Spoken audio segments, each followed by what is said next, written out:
بنی اسرائیل میں دو بھائی رہتے تھے جن میں ایک مسلمان اور دوسرا کافر تھا۔ دونوں سمندر کے کنارے رہتے اور مچھلیوں کے شکاری تھے۔ کافر بت کو سجدہ کرتا اور جب وہ دریا میں جال ڈالتا تو اس قدر مچھلیاں آ جاتی کہ ان کو نکالنا مشکل ہو جاتا۔ اسی کے ساتھ جب مسلمان دریا میں جال ڈالتا تو صرف ایک مچھلی جال میں پھنستی اور اسی پر اللہ کا شکر ادا کرتا۔ اتفاق سے ایک روز اس مسلمان کی بیوی اپنی چھت پر گئی تو اس کی نظر کافر کی بیوی پر پڑی جو زیورات اور بہترین لباس سے آراستہ تھی۔ یہ دیکھ کر اس مسلمان کی بیوی کے دل میں وسوسہ پیدا ہو گیا کہ کاش میں بھی ایسی ہوتی۔ تو کافر کی بیوی بولی، اپنے شوہر کو آمادہ کر لے کہ میرے شوہر کے معبود کی عبادت کرے تاکہ تو بھی میری طرح مالدار ہو جائے۔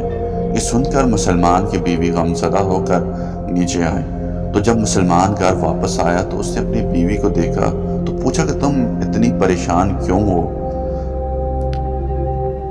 اس کی بیوی کہنے لگی، بس میاں، یا تم مجھے طلاق دو یا پھر اپنے بھائی کے معبود کی پرستش کرو۔ یہ سن کر اس کے شوہر نے کہا، اللہ کی بندی، اللہ سے نہیں ڈرتی؟ ایمان کی دولت کے بعد یہ جو کفر کی باتیں کرتی ہو؟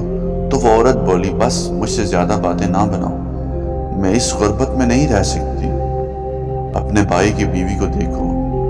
جب اس نے دیکھا کہ عورت ضد پر اتر آئی ہے، اس کا اصرار حد سے بڑھ چکا ہے، تو اس نے عورت کو تسلی دی، گھبرانے کی ضرورت نہیں ہے، میں کل سے کاریگروں اور مزدوروں میں جا کر محنت کروں گا اور روزانہ تم کو 2 درہم دیتا رہوں گا۔ یہ سن کر عورت کو کچھ تسکین حاصل ہوئی۔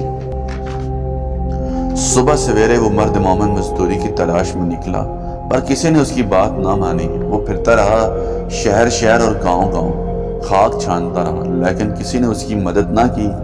بالآخر وہ مایوس ہو کر دریا کے کنارے پہنچا اور شام تک اللہ تعالیٰ کی عبادت کرتا رہا۔ جب گھر واپس آیا تو بیوی نے پوچھا، میاں آج تم کہاں تھے؟